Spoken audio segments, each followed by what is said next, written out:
तपस्या को सुविधा के रूप में लिया, तपस्या को प्रतिष्ठा के रूप में लिया, तो भी मुश्किल हो गई। पर्युषण पर्व में हम हर साल वो कहानी सुनते हैं, सुनाते हैं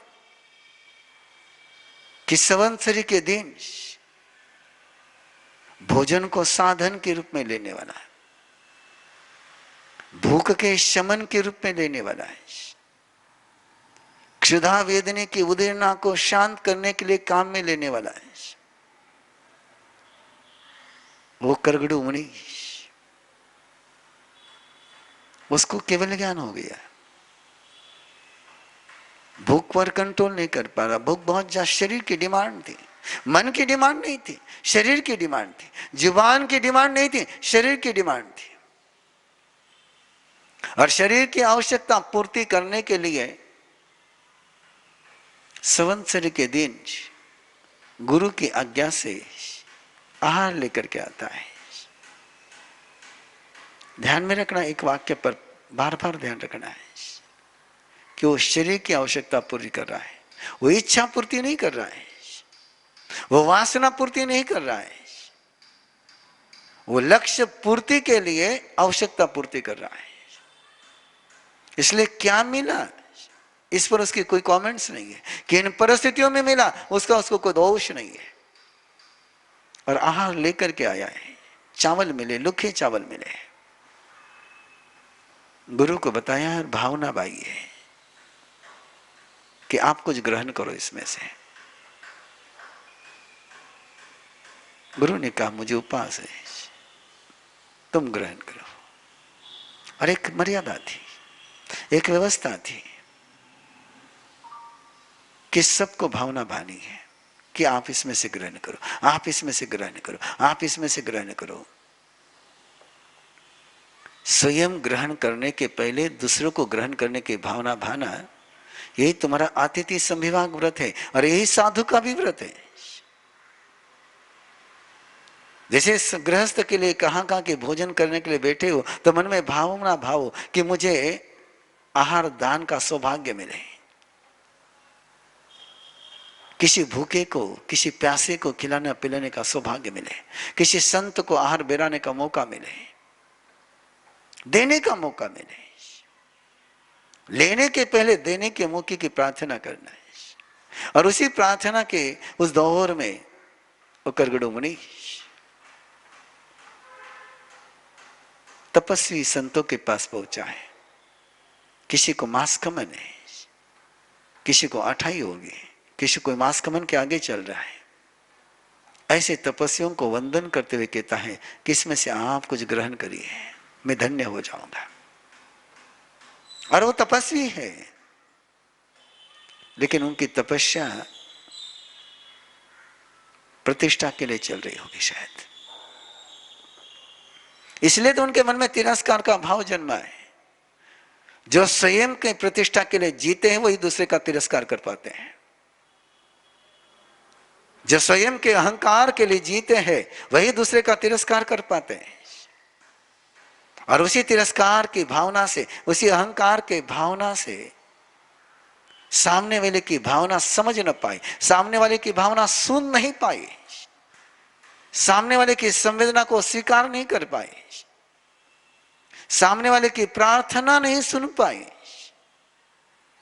कि सुनने के लिए भी श्रद्धा का दिल लगता है, सुनने के लिए भी आस्था का बल लगता है। जिनके पास आस्था का बल नहीं होता है वो प्रार्थना को भी सुन नहीं पाते हैं, और वो तपस्वी सुन नहीं पाए, उस प्रार्थना को समझ नहीं पाए, तिरस्कार किया, थूक दिया उसके चावल पर। आज के दिन भी आहार का कीड़ा बन रहा है तू, आज भी बिना खाए नहीं रह सकता है, और थूका उसके चावलों में। और यही कसौटी थी, इसी को परमात्मा ने कहा था कि परिग्रह की भावना में कि प्रतिकूल मिला तो द्वेष नहीं करना, अनुकूल मिला तो राग नहीं करना। अब वो चावल में कोई थूक दे, ये अनुकूल प्रतिकूलता है, लेकिन उस प्रतिकूलता में भी जिन्होंने प्रसाद की भावना ली, जिन्होंने साधन की भावना ली, जिन्होंने साधना का अवसर समझा, और ये अवसर समझने का ही तो दृष्टिकोण होता है। ये दृष्टि है अपनी, ये अपनी सोच है, ये अपना एटीट्यूड है।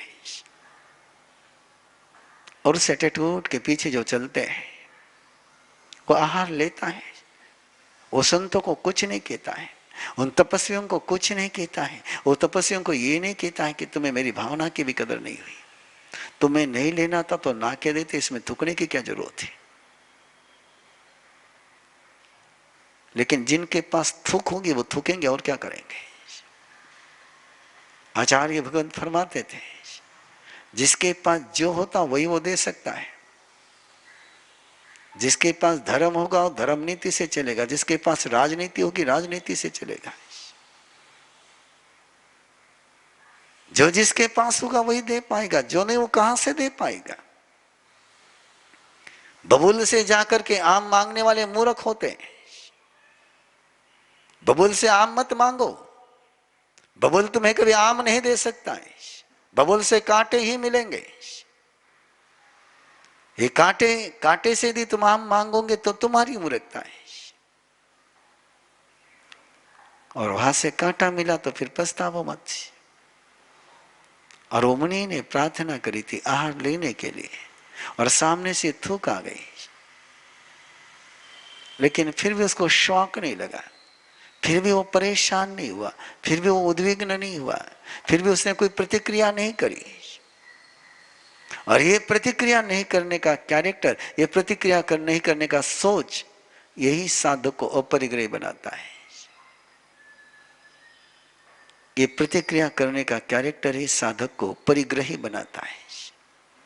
No reaction, only action.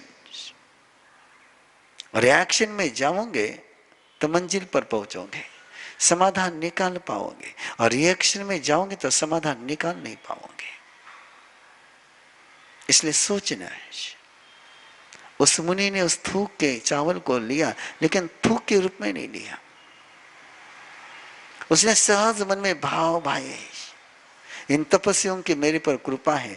जिन्हें कोप में कृपा का अनुभव होता है वे कृपा के सागर बन जाते हैं। जिन्हें क्रोध में कृपा का अनुभव हो जाए,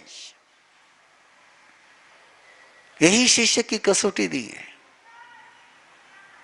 कि जिनको गुरु के कोप में कृपा का एहसास हो जाए, जिन्हें किसी के भी कोप में कृपा का एहसास हो जाए, वे स्वयं कृपा के सागर बन जाते हैं। और उसी की कहानी आपके पास चल रही है। सामने वाले ने कोप किया है, लेकिन उसको कृपा के रूप में लिया है। थूका गया है, तिरस्कार किया गया है, लेकिन उसको सत्कार और सहयोग के रूप में लिया गया है। मन में एक भाव जग गया है, कितने धन्य है मुनिवर, इन्होंने अपनी तपस्या का, इन्होंने अपने सिद्धि का मुझे वरदान दिया है। मेरे चावल लूखे थे, इनको इन्होंने चिकना बना दिया, इसमें अपना घी डाल दिया है, और इस भाव में वो चावल को ग्रहण कर रहा है। और कहानी उस पड़ाव पर है कि देवी आती है, बुलाई नहीं थी उसको, और कोई देशना लेकर के नहीं आई थी, वो एक ही बात को लेकर के आई थी। और आती है सारे तपस्वियों को लांग करके, सारे तपस्वियों को नजरअंदाज कर करके। तपस्वी को लगा कि शायद हमको वंदन करने के लिए आई है, लेकिन किसी को वंदन नहीं किया।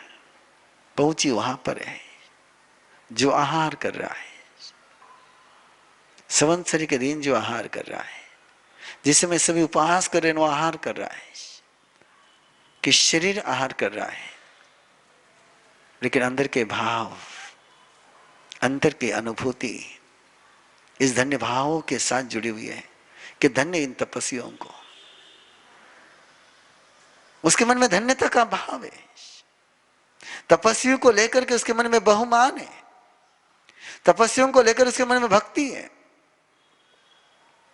और वो आहार कर रहा है नहीं, वो शरीर का पोषण कर रहा है, वो अपने मन का पोषण नहीं कर रहा है, वो अपने स्वाद का पोषण नहीं कर रहा है, वो अपनी इच्छा की पूर्ति नहीं कर रहा है। इच्छा निरोहेन विमोक्षम, वो इच्छा का निरोध कर रहा है, देख रहा है। सुख की अनुभूति नहीं है, दुख की अनुभूति नहीं है, केवल एक ही बात की क्या आवश्यकता पूर्ति हो रही है। एक क्षुधा की जो आग जल रही वो शांत हो रही है, और अंदर में एक ध्यान की आग जली हुई है। क्षुधा की आग तो बुझती जा रही है, भूख की आग तो बुझती जा रही है, और समाधि की आग, समाधि की ज्योत जल रही है, ध्यान की ज्योत जल रही है। बंधुओं ध्यान से दें, किस समय ध्यान की ज्योत जल रही है? आहार करते हुए, आहार करते हुए अंदर में शुक्र ध्यान की ज्योत जल रही है, धर्म ध्यान से आगे बढ़ रहा है, क्योंकि आत्मा जागृत हो गई है, आत्मा परमात्मा भाव में पहुंच रही है, और वो देवी शासन, वो आई है देवी, तीर्थंकर परमात्मा से आई है और वंदन करने के लिए जा रही है। तपस्वी को वंदन नहीं है, बाहर से जो तपस्वी है लेकिन अंदर से जो भोगी है, और उनकी तमन्ना है कि देवी हमें वंदन करें, लेकिन वो तमन्ना पूरी नहीं हो पाती है। वंदन तो वहां होता है जहां अंदर में अहिंसा, संयम और तप की ज्योत जल रही है। देवावीन तम नमन संति जस धम्मे संयामनो, जहां मन में धर्म की ज्योत जलती वहां देवता प्रणाम करते हैं, और जिनके मन में संसार की ज्योत जलती है वो देवताओं को प्रणाम करते हैं।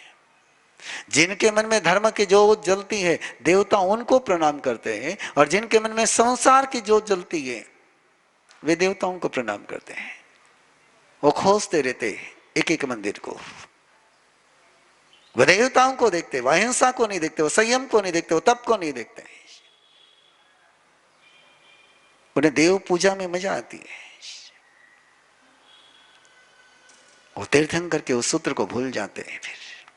लेकिन वो मुनि वहां अपने अहिंसा, संयम में, तप में, और देवी उसको प्रणाम करती है, कहती है कि तीर्थंकर परमात्मा ने फरमाया कि केवल ज्ञान को प्राप्त करेगा। किसके बल पर? ये अपरिग्रह के बल पर। मन में कोई राग नहीं और मन में कोई द्वेष नहीं, बस मन में बहुत बार ये भावना जन्मती है कि काश इस आकाश में मैं विचरण कर सकूं, मेरा जीवन ऐसा हो जाए,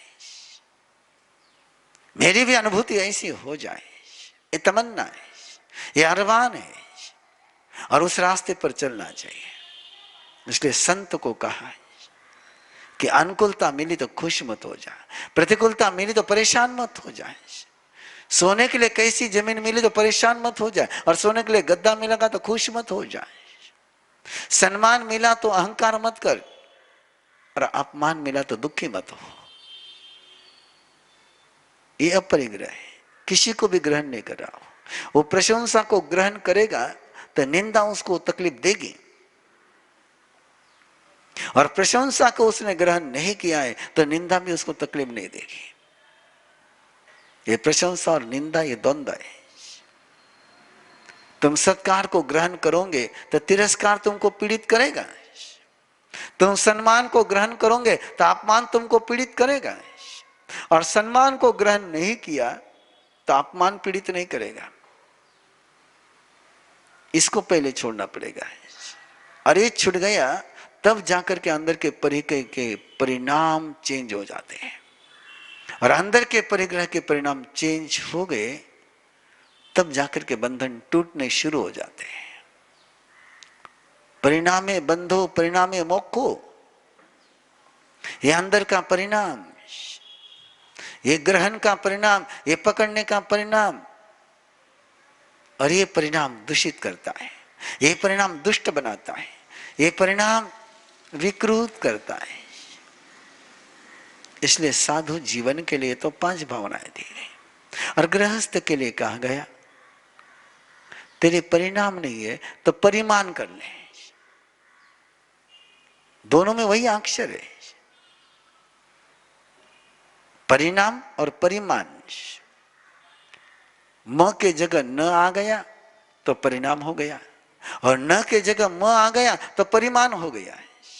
परिमाण का मीन्स मर्यादा कर ले, सीमा कर ले, एक बाउंड्री कर ले, एक लाइन खींच ले। तो बिना परिग्रह का नहीं रह सकता, तो तय कर लेना कितना परिग्रह करना है, कितना ग्रहण करना है, कितना संग्रह करना है।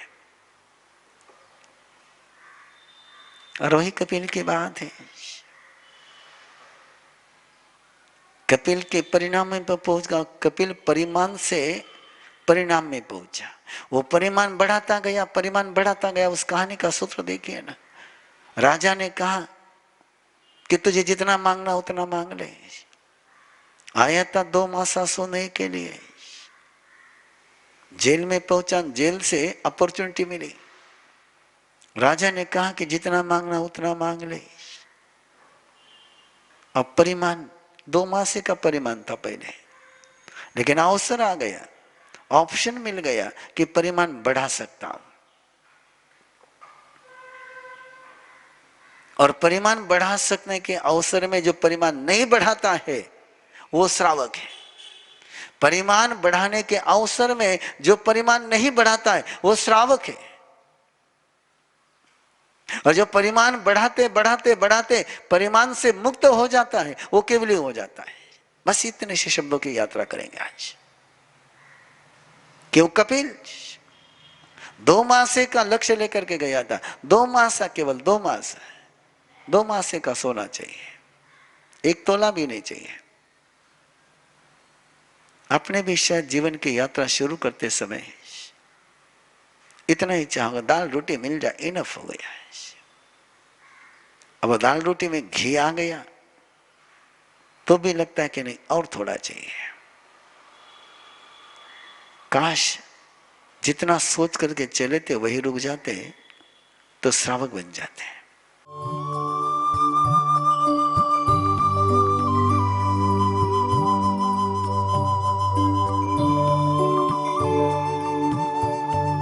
इस कार्यक्रम के पुण्यार्जक हैं श्री दीपचंद जी, श्री सुनील जी, श्री सुजीत जी, श्री सूरज जी पारख, पूना दाल एंड बेसन मिल्स, पुणे।